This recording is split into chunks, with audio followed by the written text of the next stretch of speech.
Good morning, humans. It is I, Kaiba the pug. I'm getting some scratches because I'm a little upset.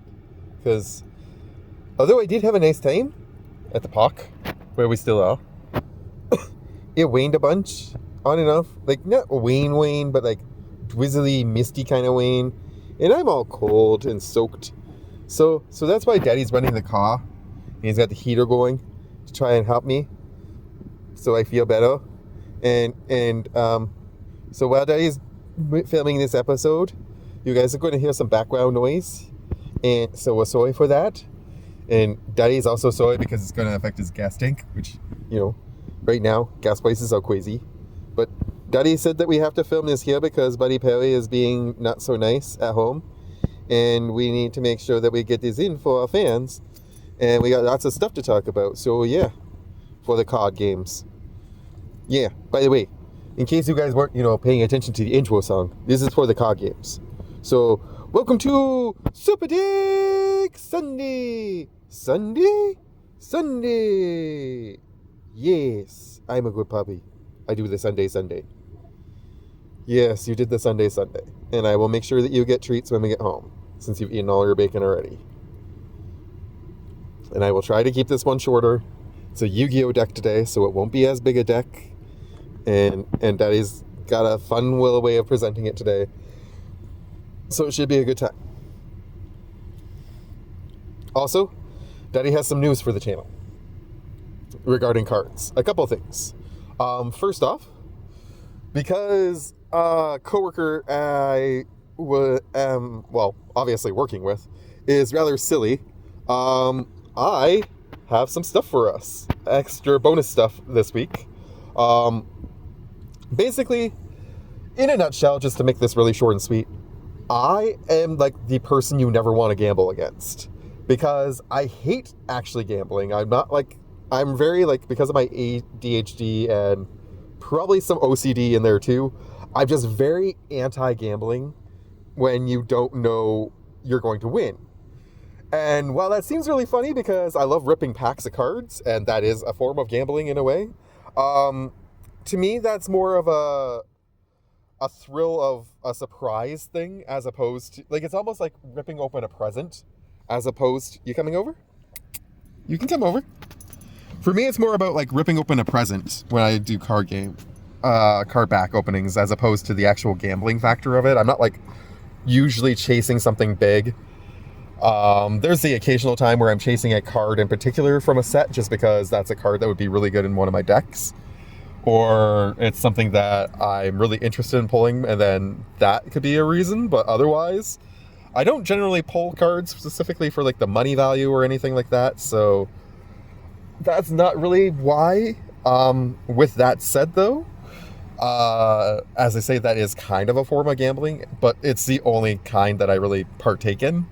I don't even really like to buy lottery tickets. I'll do it very rarely if I think the numbers are insanely high and it's silly not for me to try. But I mean, I just don't like wasting money. I really don't on that kind of stuff. So anywho, moral of the story, what I'm trying to get at is you really should never gamble against me. If you say to me, hey, do you want to bet on something? And I say sure, chances are you've already lost. 9 out of 10 times you've already lost. Because if I agree to it, it's because in my mind, I know the answer. Now, there may be some information that I don't know that changes the answer partway along or something, but generally speaking, if I agree to a bet, it's because I already know that it's not actually a bet, it's just an investment for me. You're basically just giving me whatever you're going to say you're going to give me. And with that said, I always warn the person who I'm going to gamble with not to bet against me, but typically they don't listen. And that is why I made a wager of dollars, or not dollars, usually it would be dollars to donuts, but I said cards to donuts. And so I have a bundle and a pack of turtles because somebody lost a wager against me, and that is awesome. I'm not going to tell you what the wager was because I don't want to discuss any further than that. Mostly because I think YouTube might frown on that kind of stuff. But anywho, so for the episode of 1 to 100 later this week, we're going to crack this at the end of it. And for the episode of Super Deck Sunday today, we're going to crack this at the end. Hooray! So I'm just going to get this set up here. And then the other big news I wanted to say is that a fellow content creator has just hit a huge milestone in 200 subs. So big shout out to my friend Shomenuchi. And he actually had a contest going for when he went to 200 subs. He was going to do a really big giveaway, and Kaiba and I won the big giveaway. Yay! Not that Kaiba cares about cards, but I care quite a bit. So we're going to be receiving in the mail at some point in the near future 3 really cool singles, and if I understand correctly, 3 packs of cards as well for us to rip. So we will have some pack ripping videos for later this summer, which will be nice. Maybe we'll get all this stuff in time for my vacation, which is coming up in the near future, and we can do some pack rippings on the vacation. Who knows? I haven't decided yet exactly when that's going to happen or what we're going to do. All I know is I'm really excited for the fact that I will actually have a few extra packs to hang on to and rip here or there for you guys, which will be nice to break up the Super Deck Sundays and the 1-to-100s, and when I get to it eventually, the Hall of Legends, which I know if any of you guys are really big fans of that, I apologize. I promise I will try and bring that back this week. I need to pick out a good commander for it to make sure that when we return with style, but yeah. Anywho, on to the Super Deck. Today's Super Deck is a really cute one because it comes with a story. So when I built this deck, mainly because I really like this set of cards, but then as I was building it, I came up with this neat little story, and so I'm going to tell the story as I show the deck, and that'll be, I think, more fun for us than the usual approach that I come to this with. I'm just going to turn this down to 2 now, because it should be decently warm, and that should hopefully make it easier for you guys to hear. So, there once was a proud father, who was also a famous toy maker in the land. But he fell and his toys that he sent out throughout the land were so precious and pure that they offered a lasting peace throughout the kingdom. But the rulers of the land became quite jealous of his talent, and so they decided to strip him of his abilities to access the best materials and to try and cast him out as a to cast him out from their society and to shun him and make him seem like he was unworthy of love and praise. The truth of the matter, though, was he didn't really make the toys for the kingdom anyways. The reason he originally wanted to make the toys was for his 6 daughters.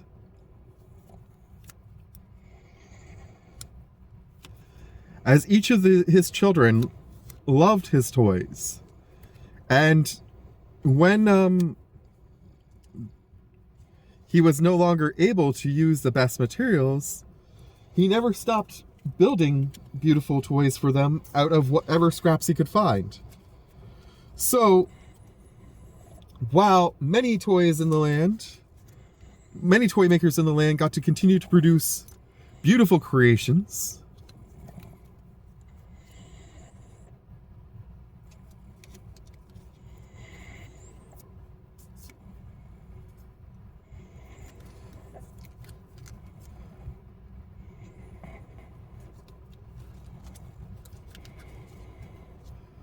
for all the boys and girls,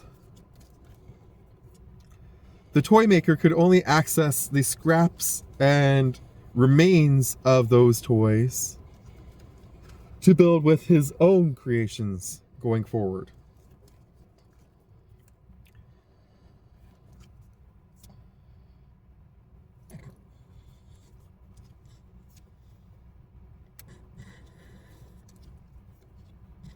Yes, Kaiba. I know. Long pause in this story. I should have come up with more filler. Alas, as I say, all he could access were the... Where the heck is the other set? Oh, it got flipped upside down. Okay. That's weird. All he could access were these twisted metal toys for his children.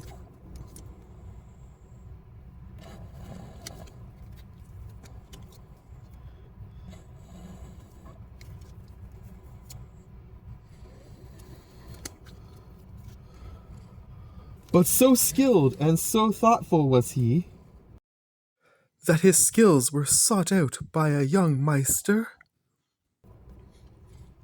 who promised that he could make some of the most amazing toys for his children, using the scraps of the beautiful toys and the parts that he was able to access. The Meister provided him with a factory where he could fuse those materials together, patching them, as it were,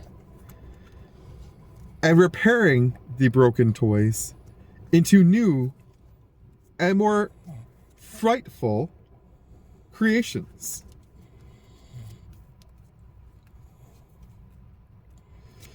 That would then be displayed throughout the town.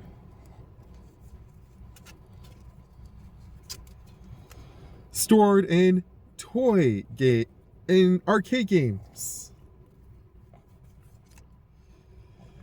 Seen on this shown in ballrooms. They became the new hip design.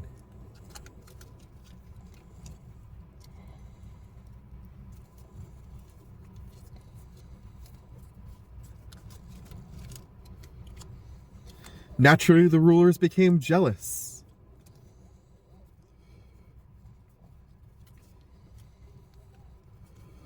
For they had tried to strip his soul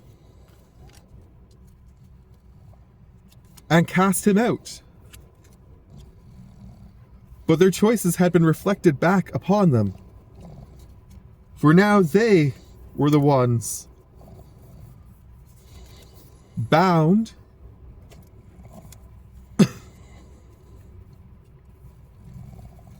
dismissed and despised. And the toy maker went on to build more beautiful and other creations, such as dice, other plushies, and many more unique things. Nudge. Mirror Force should have been in the other set.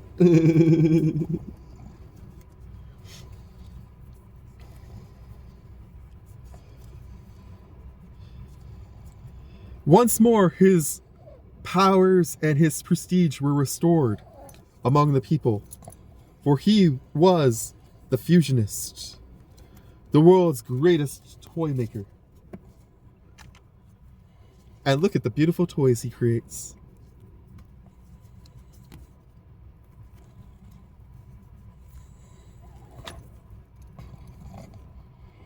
I know, Kaiba. You're a good boy.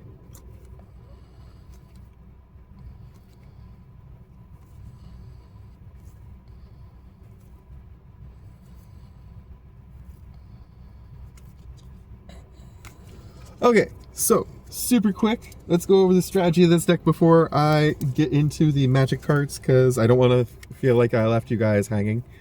You'll notice that there were a lot of random cards there. I meant to put the Mirror Force with the Curse Reflection Doll. I accidentally forgot about that.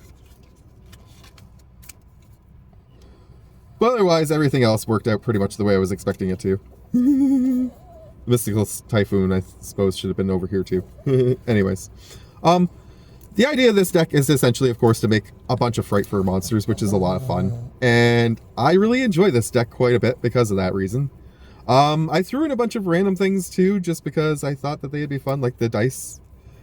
But the main goal is, of course, to fusion summon. So I really like having the Performa Pal Trump Witch in there, but with the whole way that Performa Pal monsters are frowned upon these days, and I think they've actually even been banned. Probably can't use her anymore. Not that that matters, because these decks are always forbidden.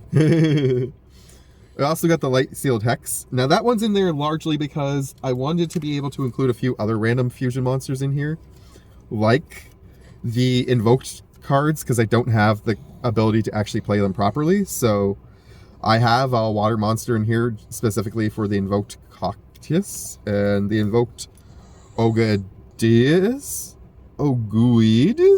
Sorry. I can get it with any of the other fusion monsters.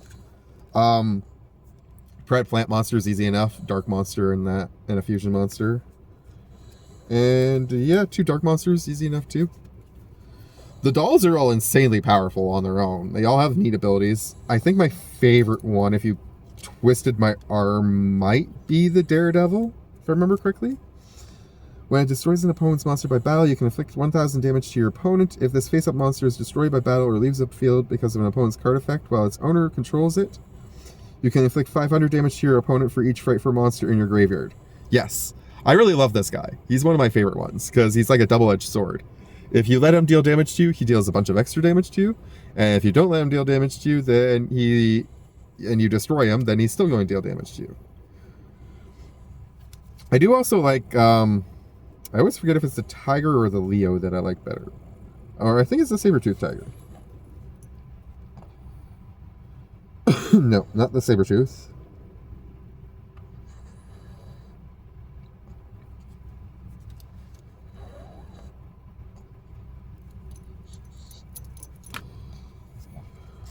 When this card is fusion summoned, you can target cards on the field up to the number of fusion materials used for its fusion summon. Destroy them. All Frightfur monsters you control gain 300 attack for each Fluffle monster and Frightfur monster you control. I really like this one. Yeah, that one's one of my favorites. And then, of course, the big lady herself, Nightmare, is insanely good too.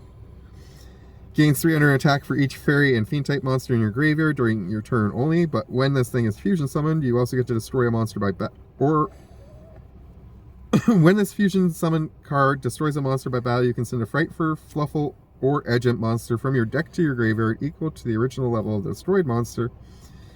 And when your opponent activates a card or effect that targets this card on the field, quick effect, you can banish any Frightfur monster from your extra deck to negate that effect. So she's really strong on your turn, and you can protect her really well by banishing all your other extra Frightfur monsters. So really good.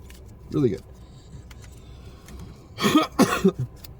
I like having the Puppet Master in this deck specifically because you can pay the 2,000 life points to get 2 Fiend monsters from your graveyard and put them back onto the field, which gives you back some fusion material cards. You should be good now for drying. Yes. Those 3 are in there largely for protection. The 6 little ladies, I know it seems kind of weird to include those in this deck specifically, and that's mainly because of the story, to be perfectly honest, that they're included in here. But I do have, they're all, 4 of them are zombies, so you can actually fusion summon with them. The one really cool, big boy zombie monster, Draco Neko Nether Soul Dragon, which is pretty good. I like the Fluffle cards because they're super cute artwork. The Fluffle Mouse is probably one of my favorite ones for artwork wise. And they all have pretty decent abilities in terms of like fetching things, getting fusion cards, or getting some of their own creatures that they need, like the Edgents out. Fluffle Owl is really good for getting you a polymerization card.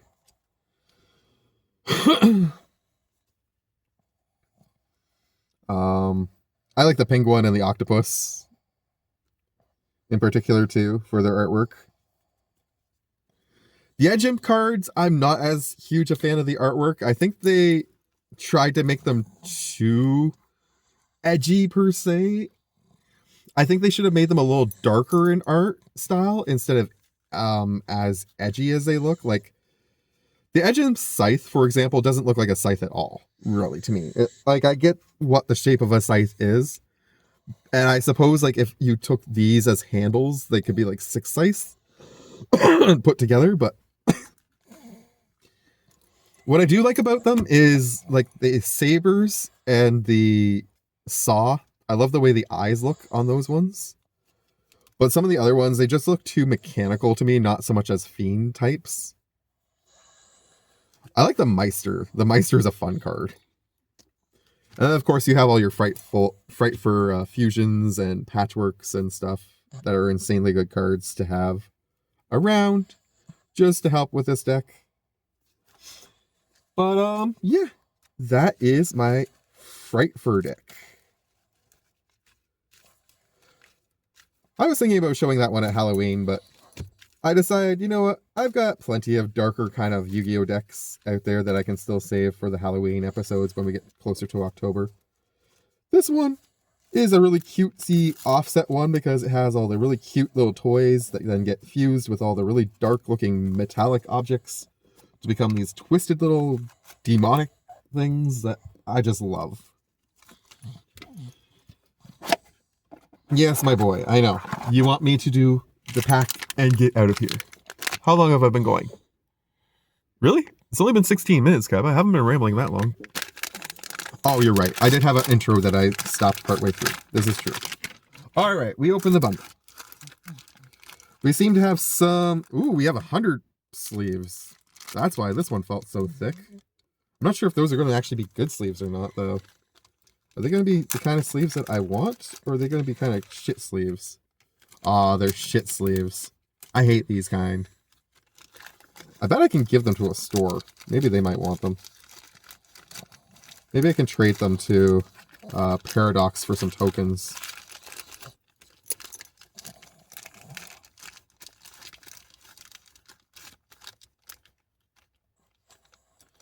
Because I am looking for like half dozen tokens for some of my decks. But that is a disappointing grab. We got the 10 card one, we got the 6 card one, and we got the 4 card one. Alright, let's start with the 10. What do you think, Kaiba? You want to read the cards? No. No, not at all. You're not impressed. Okay. We got Run Out of Town.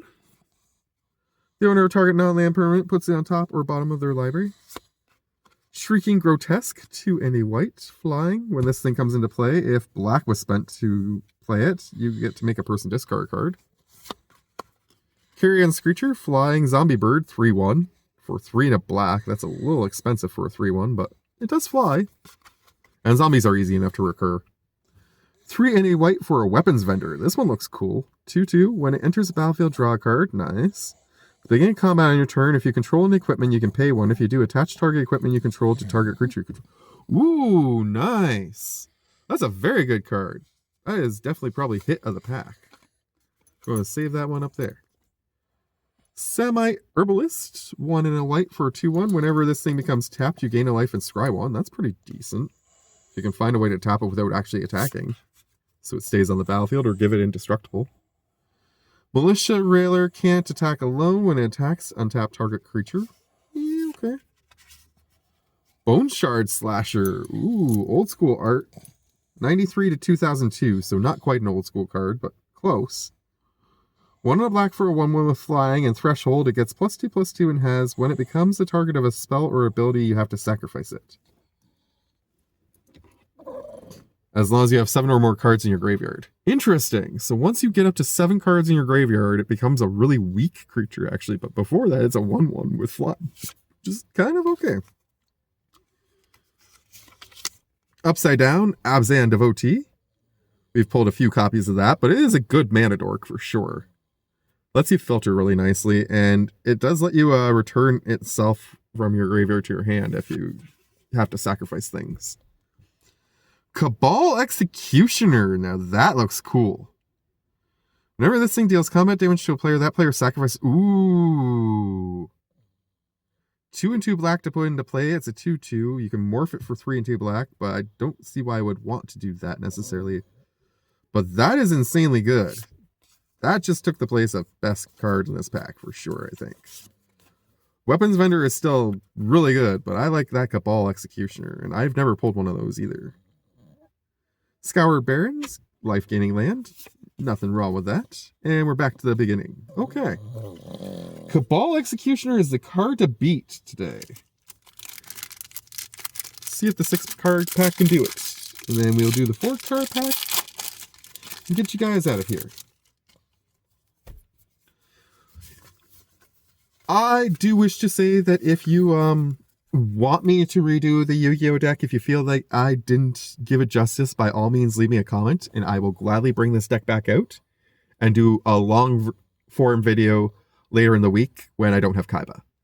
But I think he really wants to get going because of the weather, so that's why I tried to keep it short today. Sticky Fingers is our first card in the 6. Enchanted creature has menace, and whenever it deals combat damage to a player, you get to make a treasure token. Ooh. When it dies, you draw a card? All of that for 1 red? Damn! That might be the card to beat now. Shoot. I'm not sure. Yeah, I think that might be better than Cabal Executioner. Potentially.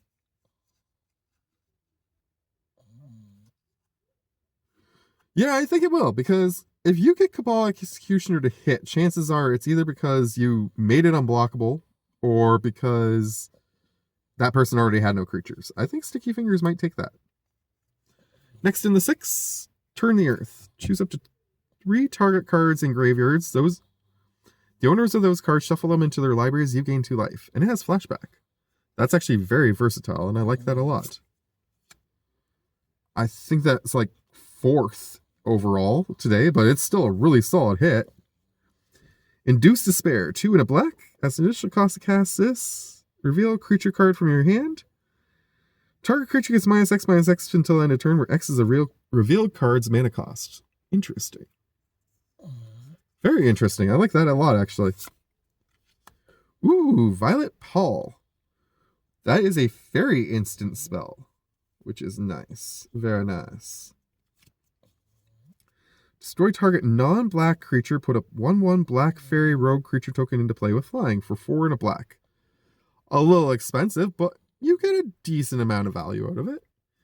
And I like the artwork on it, especially. And I do have a fairy deck that I'm eventually wanting to build. Fairy/elf deck that I want to build in the near future. So this is definitely going to go in that, probably.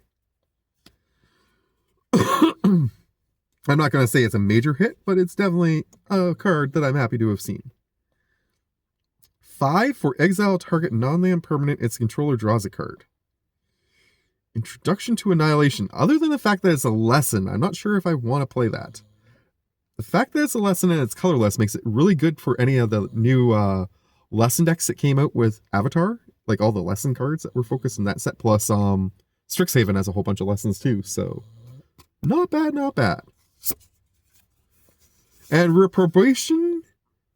1 and a white. Enchanted creature loses all abilities, is a coward with base power and toughness 0/1. Ouch.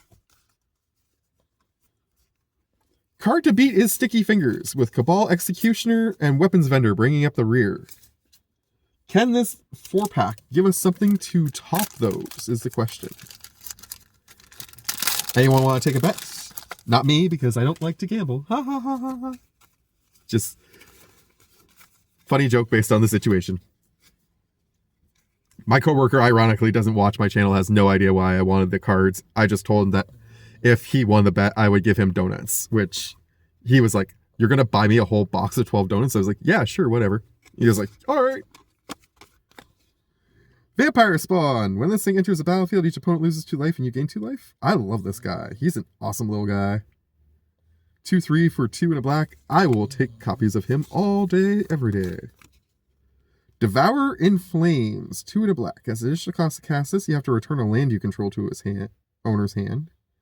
And this thing deals 5 damage to target creature or planeswalker. I mean, if there's a land that comes into play that actually triggers an ability, that's worthwhile possibly doing. Next up, Bedhead Beastie. 4 and 2 red for a 5/6 with Menace. And it has Mountain Cycling 2. Okay.